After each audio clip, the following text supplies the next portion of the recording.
Hello everyone, this is Nikita. Welcome to Nikita बायोवर्ल्ड।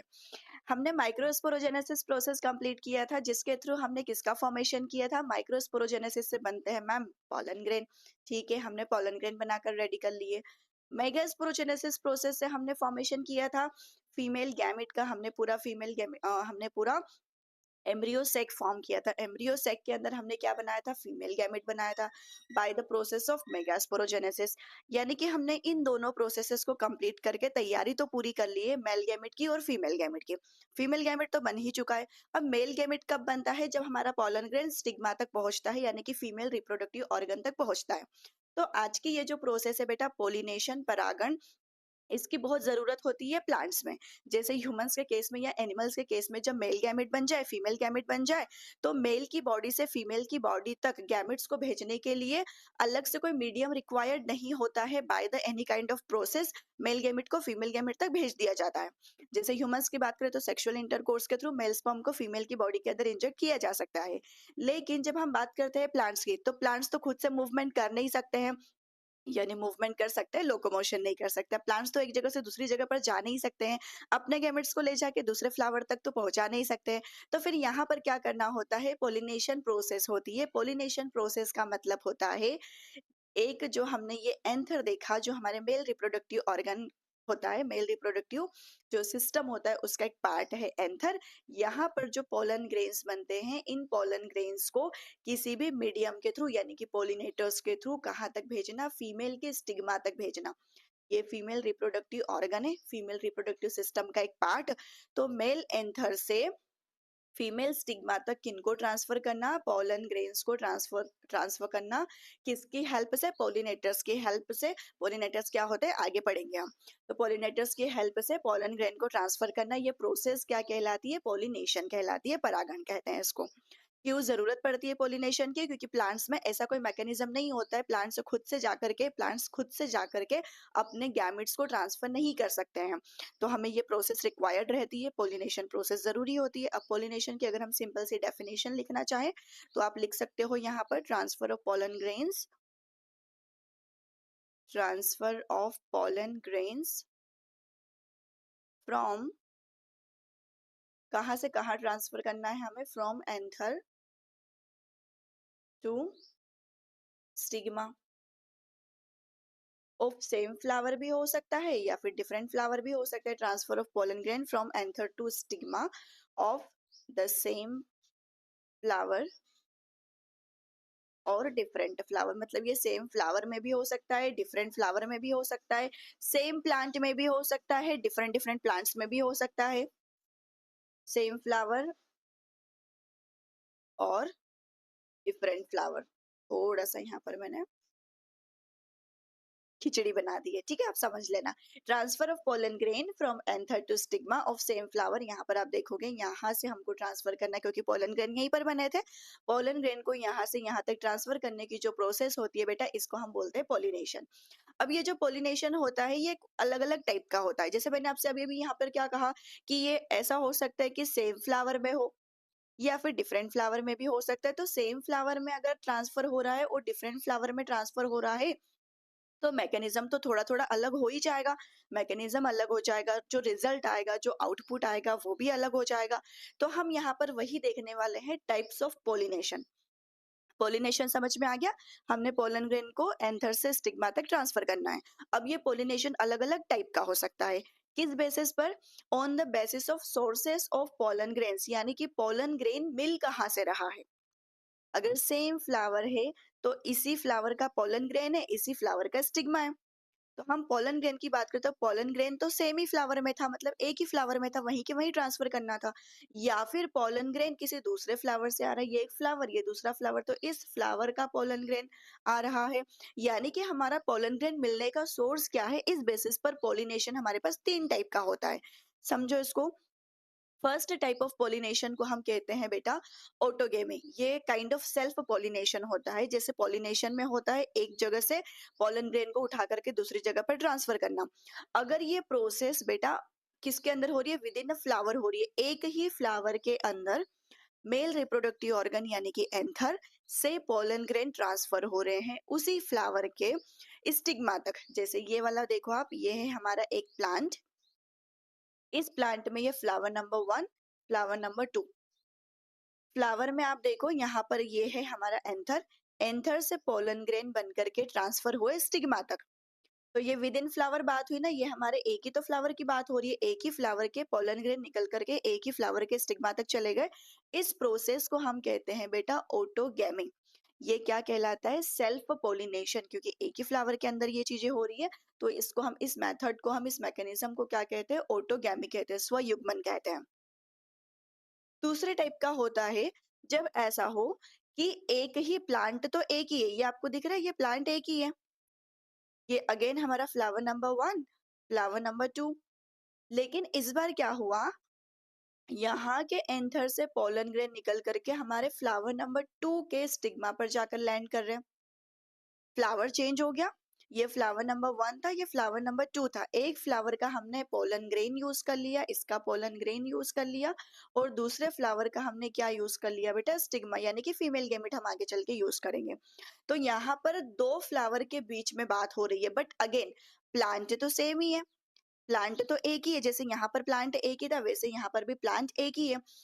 तो जब plant same है लेकिन फ्लावर्स हमारे पास में दो है, दो फ्लावर के बीच में अगर ये हो रहा है, तो इसको हम कहते हैं जिटोनोगैमी।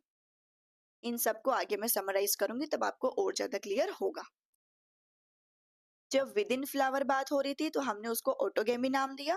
जब दो फ्लावर के बीच में बात हो रही है उसको जिटोनोगेमी नाम दिया। यहाँ पर भी प्लांट सेम था, यहाँ पर भी प्लांट सेम ही है। तीसरे टाइप का देखो, जिसमें सब कुछ बदल गया। क्या बदल गया? ये हो गया हमारा प्लांट नंबर 1, ये दूसरा हो गया हमारा प्लांट नंबर 2। यहाँ पर क्या हो रहा था, एक फ्लावर से दूसरे फ्लावर में ट्रांसफर हो रहा था। जबकि ये जो जीनोगैमी होती है बेटा, प्लांट ही चेंज हो जाता है। एक प्लांट के फ्लावर के पोलन ग्रेन, ये वाला हमारा एक प्लांट, इसका ये एंथर, एंथर के अंदर बने पोलन ग्रेन दूसरे प्लांट के फ्लावर के स्टिग्मा पर आकर के लैंड किए। तो एक प्लांट से दूसरे प्लांट में जब चीजें ट्रांसफर हो रही है, यानी पोलन ग्रेन ट्रांसफर हो रहे हैं, तो इस प्रोसेस को हम जानते हैं जीनोगैमी के नाम से। इसको हम कहते हैं क्रॉस पॉलिनेशन। यहाँ पर भी जो हुआ था, देखने में तो फिजिकली हमें क्रॉस पॉलिनेशन ही लग रहा था। अभी जस्ट हमने सिर्फ और सिर्फ इनके एक ओवरव्यू देखा है, अभी हमने इसको डिटेल में समझा नहीं। इसमें बहुत सारे कैरेक्टरिस्टिक्स, फीचर्स, आपको ये सारी चीजें याद रखनी होगी। अब हम वापस से देखें कभी हमारा ऑटोगेमी को देखो। ऑटोगेमी में मैंने आपसे क्या कहा, विद इन फ्लावर सारी बात हो रही है। तो जब एक ही फ्लावर का स्टिग्मा है, एक ही फ्लावर की पोलन ग्रेन है, तो यहाँ पर क्या लगता है, कोई वेरिएशन आएगा? किसी भी टाइप का कोई नया कैरेक्टरिस्टिक आपको यहाँ पर अपीयर होगा? तो नहीं, यहाँ पर कोई वेरिएशन नहीं आता है। नेचर में ये जो सेल्फ पोलिनेशन होता है, जो ऑटोगैमी होती है, इसको अच्छा नहीं माना जाता, क्योंकि कोई वेरिएशन आपको देखने के लिए यहाँ पर नहीं मिलेगा। कोई नया कैरेक्टर आपको प्लांट के अंदर नहीं दिखाई देगा। जो ऑलरेडी चले आ रहे हैं वही सारे कैरेक्टर्स अपीयर होंगे। तो यहाँ पर हमें क्या होता है, कोई वेरिएशन नहीं मिलते हैं। इसको हम सेल्फ पोलिनेशन कहते हैं। और यहाँ पर कोई एजेंट भी रिक्वायर्ड नहीं होता है, यानी कि आपको एक ही फ्लावर के अंदर तो पोलन ग्रेन को ट्रांसफर करना है। तो यहाँ पर कोई मीडियम रिक्वायर्ड नहीं है कि कोई इंसेक्ट आएगा या फिर विंड, जो हवा चलेगी तब जाकर के हमारा पोलन ग्रेन ट्रांसफर होगा। एक ही जगह पर स्टिग्मा प्रेजेंट है, सेम जगह पर एंथर प्रेजेंट है, एंथर में पोलन ग्रेन बना। जैसे ही पोलन ग्रेन बहुत सारे बन करके रिलीज होंगे तो सारे के सारे कहाँ गिर जाएंगे? स्टिग्मा के ऊपर गिर जाएंगे। तो कोई एजेंट यहाँ पर रिक्वायर्ड नहीं होता है, कोई वेरिएशन यहाँ पे नहीं होता है। क्या ऑटोगेमी बेस्ट माना जाता है? बिल्कुल नहीं। ऑटोगेमी ना ही हो तो ज्यादा बेटर है।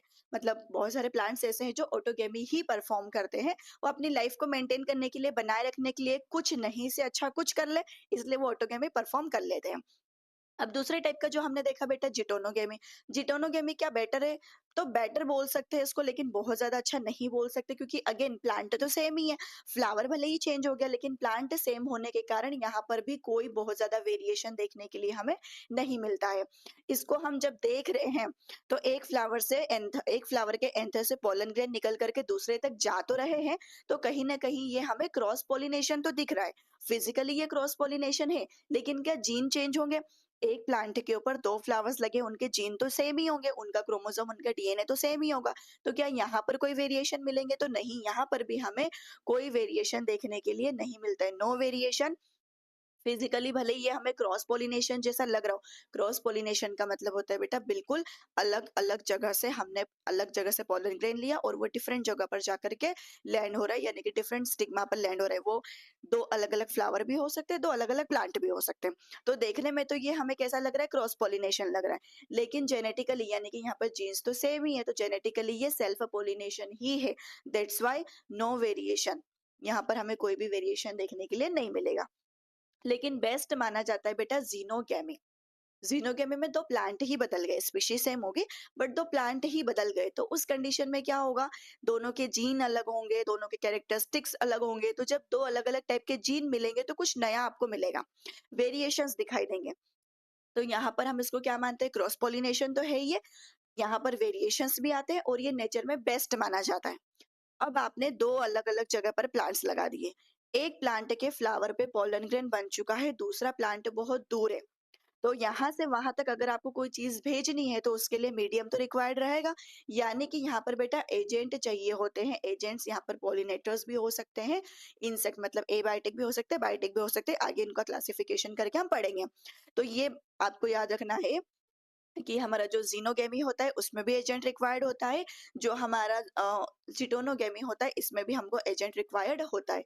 जब भी हमें एक जगह से दूसरी जगह पर किसी चीज़ को ट्रांसफ़र करना है, थोड़े डिस्टेंस पे अगर ट्रांसफ़र करना है, तो हमें एजेंट रिक्वायर्ड रहेगा। बेस्ट क्या है? ज़ीनोगेमी। बहुत नॉर्मल कौन-सा है? ऑटोगेमी। वेरिएशन किसमें सबसे ज़्यादा मिलेंगे? ज़ीनोगेमी में। क्या ऑटोगेमी में वेरिएशन मिलेंगे? बिल्कुल नहीं मिलेंगे। ठीक है, तो अब हम आगे चलते हैं। अब जब सेल्फ पॉलिनेशन किसी प्लांट को करना है, कुछ प्लांट्स ऐसे होते हैं बेटा जो ऐसे आइसोलेटेड एरिया में रहते हैं जहां से उनके पोलन ग्रेन किसी दूसरी जगह पर जा ही नहीं सकते, आसपास पूरी उनकी स्पीशी प्रेजेंट है, तो उनको तो ऑटोगैमी करनी ही पड़ेगी। एक ही प्लांट एक जगह पर प्रेजेंट है, उसके आसपास कोई उसकी स्पीशी का प्लांट प्रेजेंट ही नहीं है, उसके पोलन ग्रेन कहीं और जा ही नहीं पा रहे, तो उसके पास कोई दूसरा ऑप्शन नहीं है, उसको सेल्फ पॉलिनेशन करना ही पड़ेगा। तो अब सेल्फ पॉलिनेशन करने के लिए भी इनको कुछ-कुछ चीज़ें चेंज करनी पड़ती है। तो इनके लिए रिक्वायरमेंट क्या होती है, अगर हमको सेल्फ पॉलिनेशन ही कराना है एक फ्लावर के अंदर, तो क्या-क्या चीज़ें करनी होगी? हमें ज़रूरत किसकी पड़ रही है? एंथर की पड़ रही है और स्टिग्मा की पड़ रही है ना? तो हम एंथर और स्टिग्मा को कुछ इस तरीके से अरेंज करें, सेल्फ पॉलिनेशन कराने के लिए हम एंथर और स्टिग्मा को कुछ इस तरीके से ही अरेंज करें कि जैसे ही एंथर के अंदर पॉलन ग्रेन बने, डायरेक्ट वो कहाँ पर लैंड कर जाए? स्टिग्मा पर ही लैंड कर जाए। तो इनकी जो पोजीशन है वो कुछ इस तरीके से होनी चाहिए कि एंथर हमें अबोव मिलना चाहिए, किससे? स्टिग्मा से, ताकि जैसे ही यहाँ पर पॉलन ग्रेन बने वो सारे के सारे कहाँ पर आ जाए? स्टिग्मा पर आ जाए, जिससे सेल्फ पॉलिनेशन 100% श्योरिटी के साथ होगा ही होगा। दूसरा क्या, फर्स्ट क्या है, anther and stigma mature at same time, जैसे अगर यहाँ पर हम ये पोजीशन इनकी सेम हो भी गई, एंथर ऐसी पोजीशन पर प्रेजेंट है कि जैसे ही इसके अंदर पोलन ग्रेन बनेंगे वो सारे के सारे लैंड होकर के स्टिग्मा पर ही आएंगे। बट अगर पोलन ग्रेन मैच्योर हुआ ही नहीं, पोलन ग्रेन मैच्योर हुआ ही नहीं लेकिन स्टिग्मा रिसेप्टिव हो चुकी है, स्टिग्मा के अंदर मतलब यहाँ पर फीमेल के अंदर फीमेल गैमेट बन के रेडी है, फीमेल गैमेट बन चुका है, लेकिन कोई पोलन ग्रेन आ ही नहीं रहा है क्योंकि पोलन ग्रेन मैच्योर हुआ ही नहीं है। तो पोलन ग्रेन अगर मैच्योर नहीं हुआ तो स्टिग्मा रिसेप्टिव हो भी जाएगी, तब फिर भी उसको पोलन ग्रेन मिल नहीं पाएगा। पोलन ग्रेन मैच्योर हो चुका है लेकिन जो फीमेल का यहाँ पर फीमेल गैमेट है वो बन के रेडी हुआ ही नहीं, तो दोनों का सेम टाइम पर मैच्योर होना भी जरूरी है, ताकि जैसे ही पोलन ग्रेन आए तो पोलन ट्यूब फॉर्म हो और आगे फर्टिलाइजेशन हो सके, तो इन दोनों ने सेम टाइम पर मैच्योर होना चाहिए। ये आपको मैंने बता दिया कि जो स्टिग्मा है वो प्रेजेंट होना चाहिए बिलो द एंथर, एंथर के नीचे स्टिग्मा प्रेजेंट होना चाहिए, ताकि जैसे ही ऊपर पोलन ग्रेन बने नीचे के क्या हो जाए, वो लैंड हो जाए। स्टिग्मा शुड बी स्टिकी, जो स्टिग्मा है बेटा उसका स्टिकी होना बहुत जरूरी है, ताकि पोलन ग्रेन जब आकर यहाँ पर लैंड करे तो वो चिपक जाए, स्टिक हो जाए। अगर ये बहुत ज्यादा जो स्टिग्मा है वो अगर स्टिकी नहीं होगी तो पोलन ग्रेन यहाँ पर गिर भी जाएगा तो हवा के फ्लो के कारण तो वो उड़ के और कहीं चला जाएगा। तो जो हमारी स्टिग्मा होती है उसका स्टिकी होना जरूरी है, ताकि ये जो पोलन ग्रेन है आकर के स्टिक हो जाए, चिपक जाए और हमारा जो पोलिनेशन है उसकी श्योरिटी और बढ़ जाए। और कैसी होनी चाहिए, जो स्टिग्मा है फेदरी होनी चाहिए, उसके ज्यादा फेदर्स होंगे तो ज्यादा पोलन ग्रेन्स को वो ले पाएगी, ज्यादा पोलन ग्रेन को रिसीव कर पाएगी। तो ये कुछ चीजें हैं जो सेल्फ पोलिनेशन के लिए बहुत ज्यादा रिक्वायर्ड होती है। अब क्या होता है, अगर सेल्फ पोलिनेशन कराना है मतलब प्लांट्स के पास में, फ्लावर के पास में कोई दूसरा ऑप्शन नहीं है, उसको सेल्फ पोलिनेशन कराना ही हो तो ये सारी चीजें उसको अपने अंदर करके रखनी पड़ेगी। अब हमारे पास क्या होता है कि कुछ स्पेशल टाइप ऑफ फ्लावर्स है, आप स्पीशी देखो, वायोला जिसको कॉमन पेंसी के नाम से भी जानते हैं, ऑक्जेलिस, ये कुछ ऐसे फ्लावर्स है बेटा ऐसे प्लांट्स है जिनके अंदर 2 टाइप के फ्लावर मिलते हैं। ये कुछ ऐसे प्लांट्स है, वायोला, कॉमेलिना, ऑक्जेलिस, ये कुछ ऐसे हैं जिनके अंदर हमें 2 टाइप के फ्लावर्स मिलते हैं।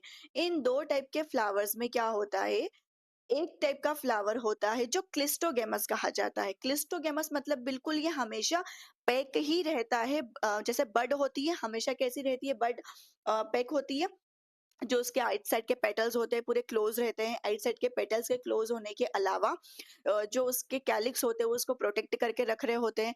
तो जो हमारी बड होती है, फ्लावर खिलने से पहले कैसा होता है, बड स्टेज में होता है, पैक होता है। कुछ उसी तरीके से क्लिस्टोगेमस फ्लावर्स कैसे होते हैं, हमेशा पैक होते हैं।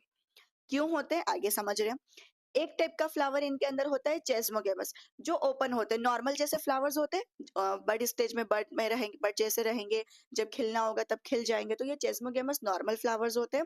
लेकिन जो किस क्लिस्टोगेमस होते हैं, ये बेटा हमेशा ही क्लोज रहते हैं। क्यों क्लोज रहते हैं, इसका रीजन क्या है, तो इसको समझो। क्योंकि इनको क्या करना होता है, सिर्फ और सिर्फ सेल्फ पोलिनेशन करना होता है। क्यों ऐसा करते हैं, ये सेल्फ पोलिनेशन के लिए। यानी कि ये जो क्लिस्टोगेमस फ्लावर्स होते हैं, जो voila, oxalis, Commelina, in plants के अंदर मिलते हैं, ये कभी ओपन होते ही नहीं है, do not open at all. अगर ये ओपन हो ही नहीं रहे तो फिर इनके पास कोई दूसरा ऑप्शन रह ही नहीं जाता। अगर स्टिग्मा एक्सपोज्ड है ही नहीं, तो स्टिग्मा अगर एक्सपोज्ड नहीं है तो कहीं से पोलन ग्रेन आएगा भी, तो लैंड कहाँ पर होगा, उसके लिए कोई स्पेस प्रेजेंट नहीं होगा। तो उस कंडीशन में ये क्या करते हैं, ये जो फ्लावर्स होते हैं क्लिस्टोगेमस, हमेशा क्लोज्ड रहते हैं। ऑटोगेमी ही अंदर के अंदर ये करते रहते हैं। इन्हीं का स्टिग्मा, इन्हीं का एंथर, पोलन ग्रेन यहीं पर एक्सचेंज होते रहते हैं। चेस्मोगेमस नॉर्मल फ्लावर होते हैं जैसे हमारे बाकी के फ्लावर्स होते हैं। तो आप ये 3 एग्जांपल याद रखोगे, वायोला, ऑक्जेलिस, कॉमेलिना, ये 3 टाइप्स ऑफ प्लांट्स होते हैं जिनके अंदर 2 टाइप्स ऑफ फ्लावर्स हमें देखने के लिए मिलते हैं। पहला होता है क्लिस्टोगेमस, दूसरा होता है चेस्मोगेमस। क्लिस्टोगेमस कभी भी ओपन नहीं होता है, इसीलिए ये कॉन्टिन्यूअसली ऑटोगेमी ऑटोगेमी ऑटोगेमी करते रहते हैं। चेस्मोगेमस नॉर्मल फ्लावर्स की तरह होते हैं, ये ऑटोगेमी भी कर सकते हैं, जिनोगेमी भी इनके अंदर हो सकता है।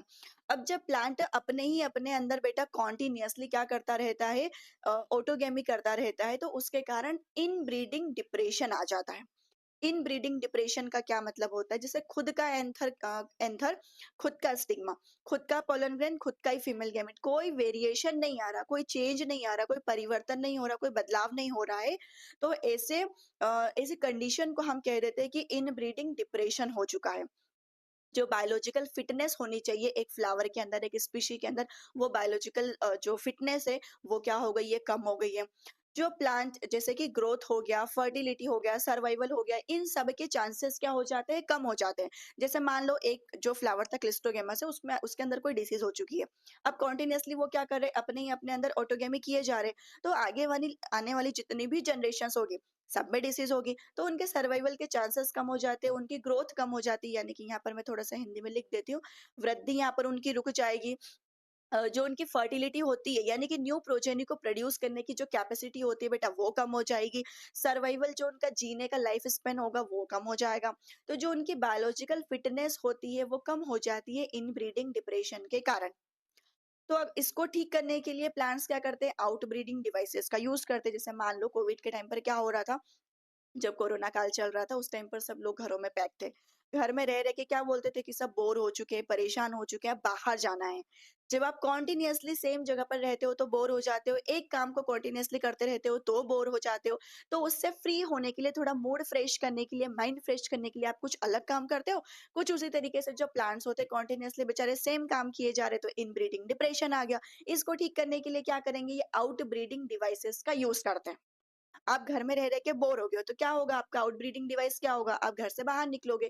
तो यहाँ पर प्लांट क्या करते हैं, ये क्या करते हैं, द नेचुरल हाँ, ये पहले आउटब्रीडिंग डिवाइसेस होता क्या है, द नेचुरल मैकेनिज्म, एक नेचुरल प्रक्रिया होती है, प्रोसेस होती है in flowering plants that prevent self pollination, यानी कि स्व परागण को रोकने के लिए हम जो भी तरीके अपनाते हैं, वो सारे तरीके क्या कहलाते हैं, आउटब्रीडिंग डिवाइसेस कहलाते हैं। सेल्फ पोलिनेशन क्या देखा हमने, एक फ्लावर का ही स्टिग्मा उसी का एंथर। क्या हो अगर हम एक ही फ्लावर के अंदर दोनों ऑर्गन में से किसी एक ही ऑर्गन को रहने दे, मान लो हम एंथर हटा दे, तो क्या सेल्फ पोलिनेशन हो सकता है? नहीं हो सकता। अभी अभी हमने ऊपर क्या देखा था कि स्टिग्मा नीचे प्रेजेंट होनी चाहिए, जो एंथर है वो ऊपर प्रेजेंट होना चाहिए, ताकि जैसे ही पोलन ग्रेन निकले स्टिग्मा पर आकर लैंड हो जाए। क्या हो अगर हम एंथर को वहां से हटा दे, उनकी पोजीशन को अलग कर दे, दोनों की पोजीशन ही ऐसी ना हो, एंथर छोटा रह जाए और जो स्टिग्मा है वो ऊपर हो जाए, तो इससे क्या होगा, पोलन ग्रेन बनेंगे भले ही लेकिन वो स्टिग्मा तक पहुंच ही नहीं पाएंगे।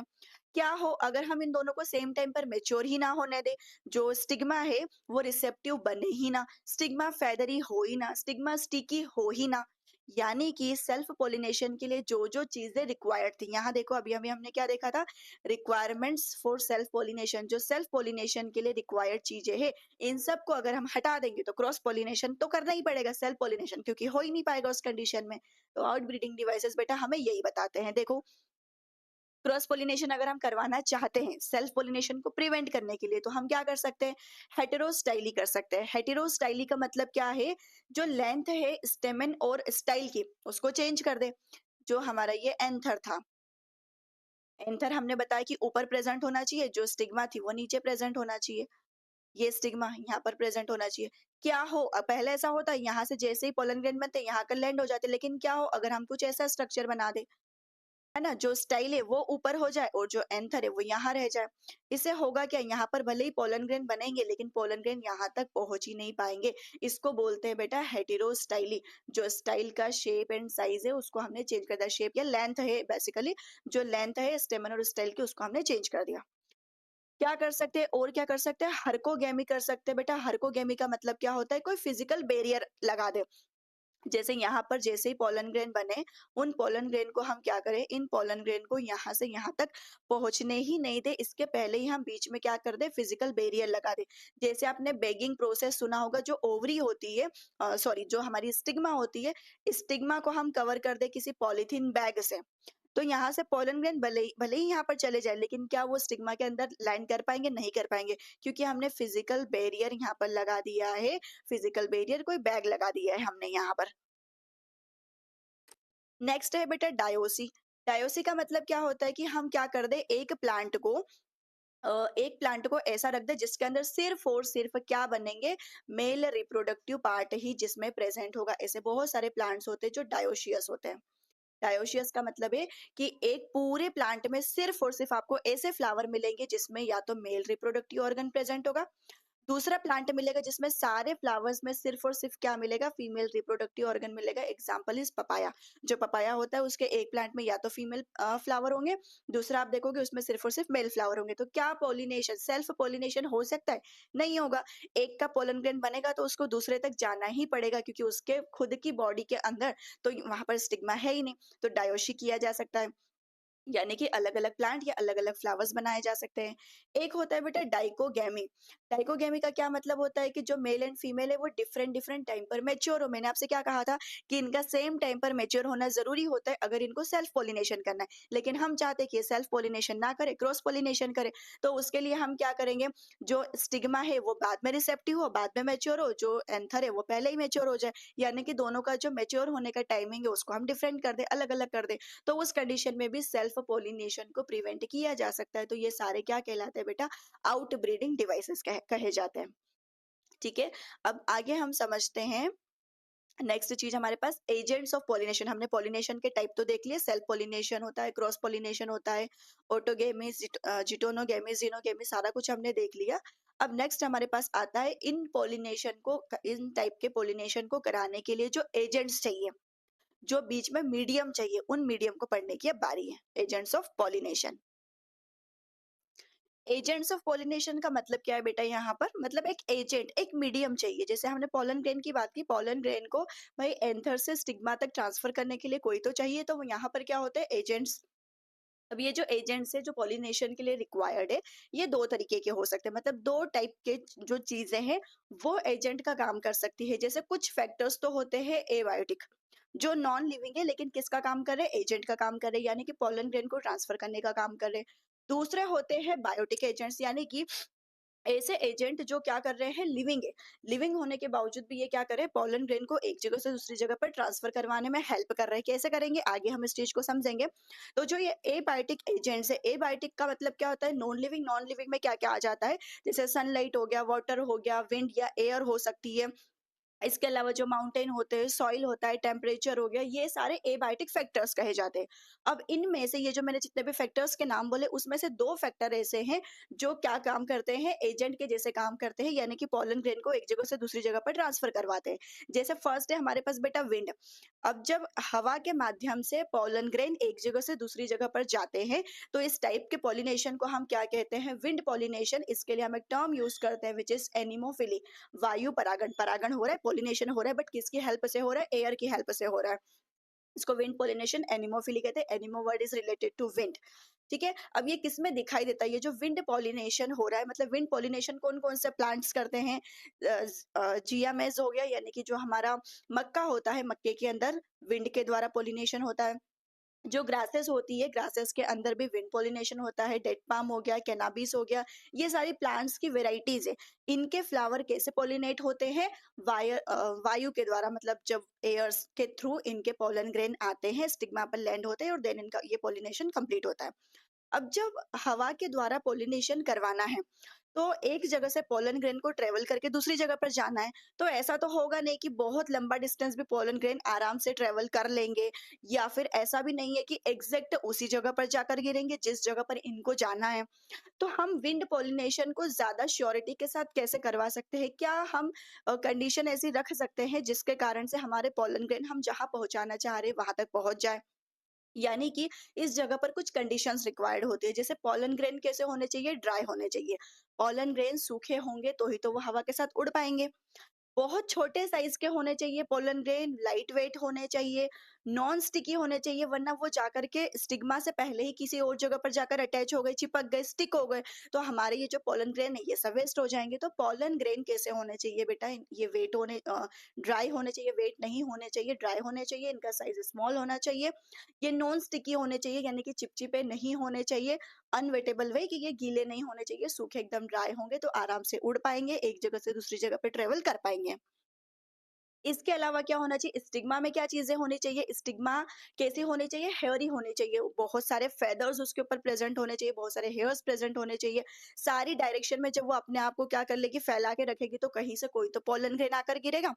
ठीक है, जो एबायोटिक फैक्टर्स के थ्रू पॉलिनेशन होता है वो बहुत ज्यादा अच्छा नहीं होता है, क्योंकि हर बार टारगेट ऑर्गन तक चीजें नहीं पहुंच पाती। स्टिग्मा तक ही पोलन ग्रेन पहुंचे ऐसा जरूरी नहीं है, कई बार ऐसा होता है पोलन ग्रेन बहुत सारे वेस्ट होते हैं। जैसे हमने पोलन एलर्जी के बारे में पढ़ा था, मतलब बहुत सारे मिलियंस ऑफ पोलन एयर में उड़ रहे होते हैं, तो मिलियंस ऑफ पोलन तो बनते हैं, लेकिन उसमें से कुछ ही स्टिग्मा तक पहुंच पाते हैं, और कुछ ही फर्टिलाइजेशन की प्रोसेस आगे कर पाते हैं। जो स्टिग्मा होती है, हेयरी तो होगी, फेदरी होनी चाहिए, और ब्रांच्ड टू कैच पोलन, मतलब बहुत सारी अपनी ब्रांचेस उसने फैला के रखनी चाहिए, ताकि कहीं से ना कहीं से पोलन को रिसीव किया जा सके। तो स्टिग्मा और एंथर या पोलन ग्रेन और यहाँ पर स्टिग्मा, दोनों में कुछ चेंजेस करने पड़ते हैं बेटा, इनको अपनी कंडीशन के हिसाब से बनाना पड़ता है ना। जैसे अगर इनको विंड पॉलिनेशन करना है तो अपने आप को चेंज करना पड़ेगा, ताकि विंड पॉलिनेशन इजिली हो पाए। दूसरा एबायोटिक फैक्टर होता है बेटा वाटर, जल के द्वारा भी होता है ना, वाटर के द्वारा भी पॉलिनेशन हो सकता है, यानी कि वाटर में बहते हुए पोलन ग्रेन फीमेल तक पहुंच रहा है। अब यहाँ तो और ज्यादा चांस फैक्टर होगा, मुश्किल है कि यहाँ पर पॉलिनेशन हो पाए वाटर के थ्रू एक जगह से दूसरी जगह पर। अब वाटर की तो कोई डायरेक्शन फिक्स्ड होती नहीं है, पानी तो कहीं पर भी बह सकता है। उस कंडीशन में एक का पोलन ग्रेन उसके स्टिग्मा तक पहुंचना थोड़ा सा मुश्किल होता है। लेकिन फिर भी कुछ प्लांट्स, जो एक्वेटिक प्लांट्स होते हैं, जो पानी के अंदर रहते हैं, वो करते हैं। वाटर पॉलिनेशन कौन करता है, जो एक्वेटिक प्लांट्स होते हैं। वाटर पॉलिनेशन को हम क्या कहते हैं बेटा, हाइड्रोफिली कहा जाता है ना, जल परागण कहा जाता है। इसका एग्जाम्पल क्या है, जोस्टेरा। जोस्टेरा होता है, वेलिस्नेरिया होता है, ये दोनों ही वाटर पॉलिनेशन करते हैं। अब वाटर के अंदर पॉलिनेशन अगर हो रहा है, तो उस कंडीशन में इनको ये जो फ्लावर्स होते हैं, क्योंकि पानी के द्वारा इनको पोलन ग्रेन बनाना है और पानी के द्वारा इनको भेजना है। इनको अपनी साइड किसी को भी अट्रैक्ट नहीं करना है। जैसे फ्लावर्स इतने कलरफुल क्यों होते हैं? क्योंकि उनको अट्रैक्ट करना होता है इंसेक्ट्स को, पॉलिनेटर्स को, हनी बीज को, लिजर्ड्स हो सकती है, कुछ इंसेक्ट्स हो सकते हैं, उनको अपनी साइड अट्रैक्ट करना है, बटरफ्लाइज को। वो कलरफुल कलर देख करके वो सब अट्रैक्ट हो जाते हैं, अपना नेक्टर लेते हैं और साथ में पोलन ग्रेन को भी ले जाते हैं। लेकिन जो वाटर पॉलिनेशन कर रहा है, अपने पोलन ग्रेन को वाटर में रिलीज कर दे रहा है। उस फ्लावर को ना तो कलरफुल होने की ज़रूरत है, ना फ्रेग्रेंस देने की ज़रूरत है, ना ही उसका बहुत ज़्यादा ब्यूटीफुल होना ज़रूरी है। बस पोलन ग्रेन प्रोड्यूस करना है और वो वाटर में चला जाएगा, वाटर से बहते हुए स्टिग्मा तक पहुँचाना है। तो यहाँ पर जो बेटा फ्लावर्स होते हैं वो कलरलेस होते हैं, रंगहीन होते हैं, ऑर्डरलेस यानी कि गंधहीन होते हैं। कोई अच्छी फ्रेग्रेंस आपको फ्लावर्स के अंदर नहीं मिलती है। इसके अलावा जो पोलन ग्रेन होते हैं वो लाइट वेट यहाँ पर भी होते हैं, स्मॉल होते हैं, नॉन स्टिकी होते हैं, यानी कि किसी भी जगह पर जाकर चिपक नहीं जाने चाहिए, एंड कोटेड विद वैक्स। ये इंपॉर्टेंट पॉइंट है क्योंकि ये वाटर के अंदर है। फिर भी इनको गीला होने से बचना है तो ये क्या करते हैं, अपने ऊपर क्या कर लेते हैं, एक वैक्सी सब्सटेंस की कवरिंग बना लेते हैं, जिसके कारण क्या होता है कि ये जो पोलन ग्रेन होते हैं ये इजीली जब स्टिग्मा तक जाते हैं तो ये डैमेज नहीं होते, पहुंचने के जो ये पूरा रास्ता होता है वाटर में, ये डैमेज नहीं होते, गीले नहीं होते हैं, इनको किसी भी टाइप की प्रॉब्लम नहीं हो, इस कारण से ये अपने ऊपर से क्या कर लेते हैं, वैक्स की एक कवरिंग बना लेते हैं। ठीक है, वैक्स यहाँ पर मोम जैसे कवरिंग होती है उसको ये अपने ऊपर बना लेते हैं। इनका स्टिग्मा कैसा होता है, अनवेटेबल बट स्टिकी होता है। अनवेटेबल यानी कि गीला नहीं होता है जनरली, क्योंकि हम दो टाइप के प्लांट्स की बात करेंगे बेटा जो वाटर पॉलिनेशन करते हैं, उनमें दो टाइप के प्लांट्स की बात करेंगे, एक जो below the water surface pollination करते हैं और एक अबोव द सरफेस पॉलिनेशन करते हैं। तो जो वाटर के अंदर है वो तो वेट हो जाएगी, जो उसकी स्टिग्मा होगी वो तो गीली हो जाएगी, लेकिन जो वाटर सरफेस के ऊपर है वो अपने स्टिग्मा को क्या करते हैं, वेट होने से, गीला होने से बचाते हैं। और कैसी होनी चाहिए, स्टिकी होनी चाहिए।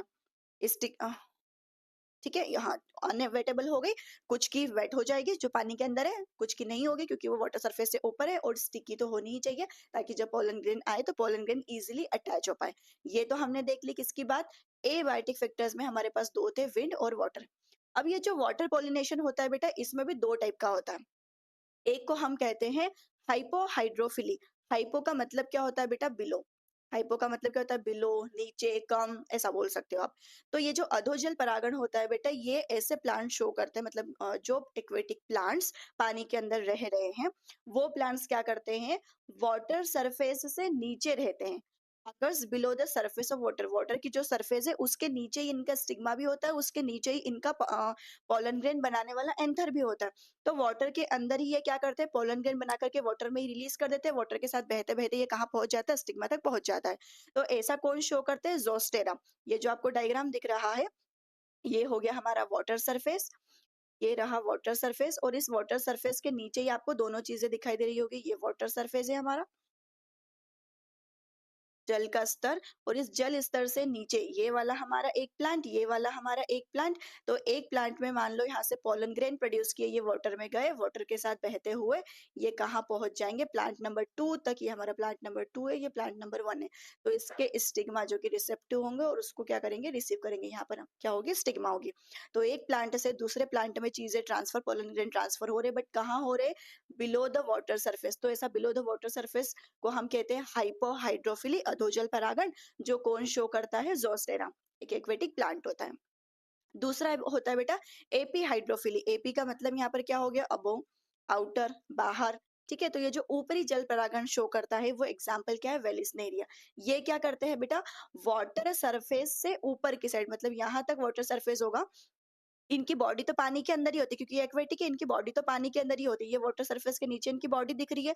लेकिन ये क्या करते हैं, अपना जो स्टिग्मा होता है बेटा उसको भी बाहर निकाल देते हैं यहाँ पर, और जो अपना एंथर होता है उसको भी यहाँ पर ऐसे एक्सपोज्ड रखते हैं, मतलब बाहर रखते हैं वाटर सरफेस के ऊपर।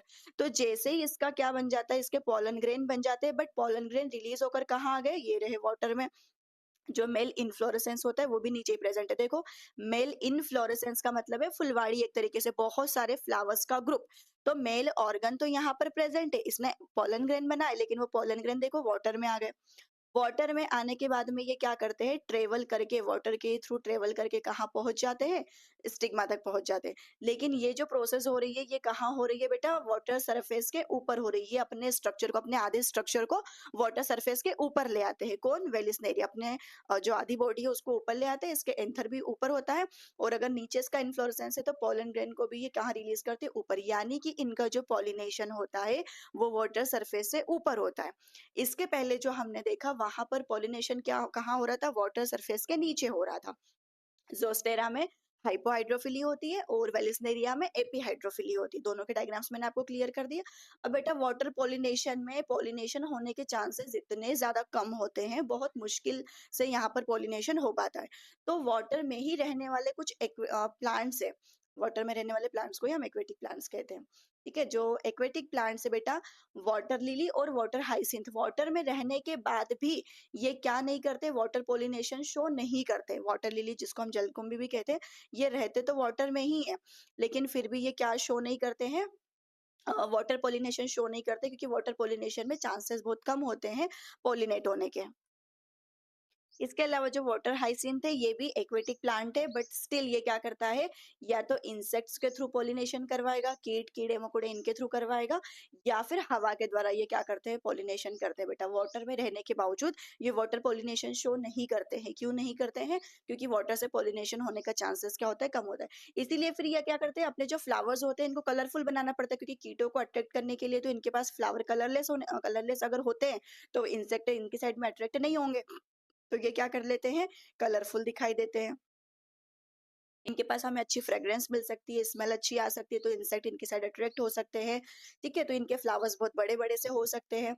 तो ये अपने आप को क्या कर लेते हैं, अडाप्ट कर लेते हैं, चेंज कर लेते हैं, ताकि चीजों को यानी कि इंसेक्ट्स को, पॉलिनेटर्स को अपने साइड अट्रैक्ट कर सके।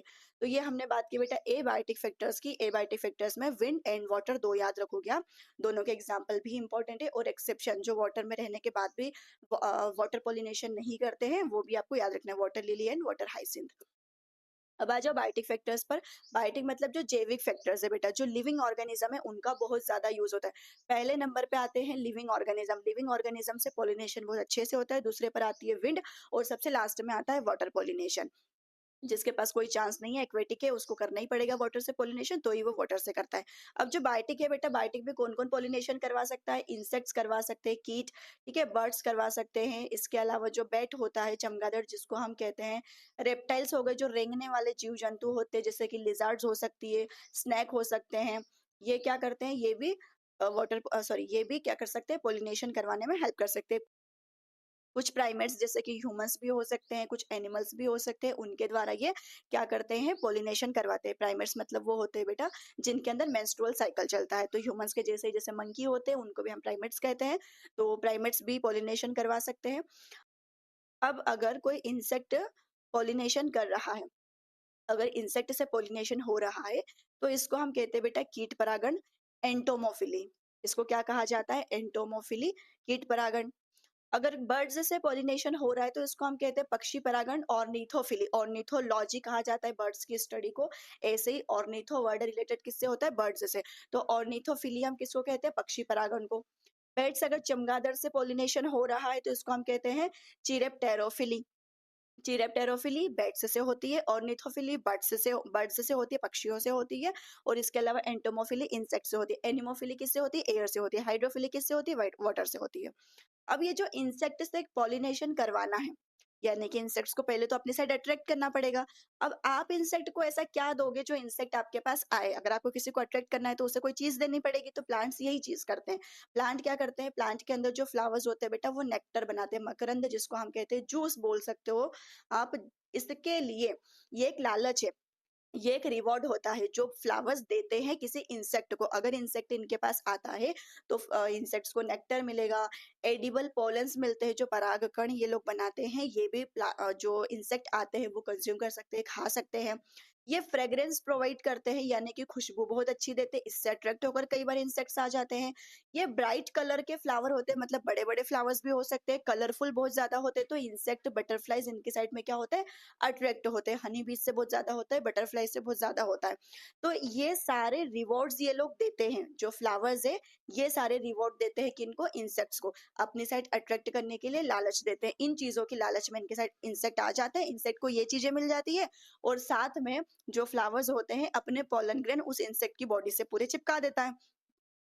जब पोलन ग्रेन उस इंसेक्ट की बॉडी से चिपक जाएगा, वो दूसरे फ्लावर पर भी जाएगा, वहां जाकर के वो पोलन ग्रेन रिलीज कर दिए जाते हैं, और इस तरीके से पॉलिनेशन कंप्लीट हो जाती है।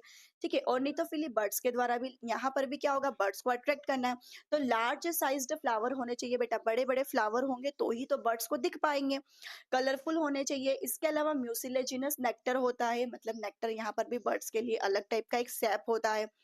ऑर्डरलेस होते हैं, कई बार ये जो ऑर्निथोफिली करने वाले प्लांट्स होते हैं, जो बर्ड्स को अट्रैक्ट करना चाह रहे हैं, ये कई बार क्या होते हैं, गंधहीन हो सकते हैं। कई बार बर्ड्स या फिर जो ऐसे ऑर्गेनिज्म होते हैं, स्मेल के कारण नहीं भी जाते हैं, तो कई बार इन प्लांट्स को ऑर्डरलेस भी बनना पड़ता है। इसके अलावा जो बैट होता है, चमगादड़ होता है, इनको कलर से कोई मतलब होता नहीं, वैसे भी ये रात में ज्यादातर एक्टिव होते हैं, तो ये इनका जो कलर होता है वो डल होता है, मतलब डल कलर्ड फ्लावर होते हैं, तब भी ये क्या होते हैं, बैट्स उनकी साइड में अट्रैक्ट हो जाते हैं। स्ट्रॉन्ग फर्मेंटेड और फ्रूटी स्मेल, इनको स्मेल बहुत ज्यादा फ्रूटी चाहिए, प्लस फर्मेंटेड चाहिए। जैसे फर्मेंटेशन अगर किसी चीज का हो जाता है, किण्वन होने के बाद में अलग गंध आती है, जैसे एथेनॉल प्रोड्यूस हो जाता है, कुछ अलग मटेरियल बन जाता है, तो जो स्मेल होती है वो चेंज हो जाती है। तो इनको बेड्स को, चमगादड़ को कुछ इसी टाइप की स्मेल चाहिए होती है, इसीलिए ये कौन सा ये क्या करते हैं, प्लांट्स की तरफ अट्रैक्ट होते हैं। इनको फ्लावर से कोई मतलब नहीं होता, फ्लावर के कलर से कोई मतलब नहीं होता, इनको क्या चाहिए, केवल फ्रूटी स्मेल चाहिए होती है। तो ये बेड्स उनकी साइड अट्रैक्ट हो जाते हैं, और फिर इस तरीके से भी पॉलिनेशन हो जाता है। ये आप देख सकते हो इस डायग्राम में, यहाँ पर इसको शो किया हुआ है इंसेक्ट पॉलिनेशन को। जो इंसेक्ट होती है, जो हनी बी होती है, वो फ्लावर से अपना नेक्टर लेती है शहद बनाने के लिए। ये जो बेटा आपको दिख रहा है, इस डायग्राम को देखो, ये एक युक्का प्लांट है। Yucca plant, yucca and moth connection आप पढ़ोगे इकोसिस्टम वाले चैप्टर में, इकोलॉजी वाले चैप्टर में। यूका क्या होता है, एक प्लांट है, बड़ा सा प्लांट आपको दिखा, एक डेजर्ट प्लांट होता है। और मोथ क्या होता है बेटा, एक इंसेक्ट होता है। ये जो इंसेक्ट होता है अपने एग्स को ले करता है इस प्लांट में, एग्स को, अपने अंडों को यहाँ पे रख देता है, और उसके बदले में ये जो मोथ होता है ये क्या करता है, पॉलिनेशन करने में हेल्प करता है। इस युक्का के पॉलन ग्रेन्स को ले जाकर के क्या करवाता है, पॉलिनेट करवाता है, किसी और जगह पर ट्रांसफर करता है। तो मोथ को क्या मिल जाता है, रहने के लिए शेल्टर मिल जाता है, अपने एग्स को ले करने के लिए प्लेस मिल जाता है। और युक्का क्या करता है, यक्का भी बोलते हैं इसको, यक्का या युक्का, जो ये यक्का होता है ये क्या करता है, अपने पोलन ग्रेन इसको दे देता है, और अपने पोलन ग्रेन को किसी और अपने प्लांट तक भेजने के लिए, ये पोलिनेशन करवाने के लिए इसकी हेल्प करता है। यक्का मोथ की हेल्प करता है, मोथ इसकी, इसको सिम्बायोटिक रिलेशनशिप कहते हैं, जो आप इकोलॉजी इकोलॉजी चैप्टर में और डिटेल में हम इसको पढ़ेंगे। लेकिन कहने का मतलब यहाँ पर ये है कि इंसेक्ट अगर पोलिनेशन करवाएगा तो बदले में कुछ लेगा, और फ्लावर अगर कुछ दे रहा है तो उसके बदले में पॉलिनेशन करवाता है।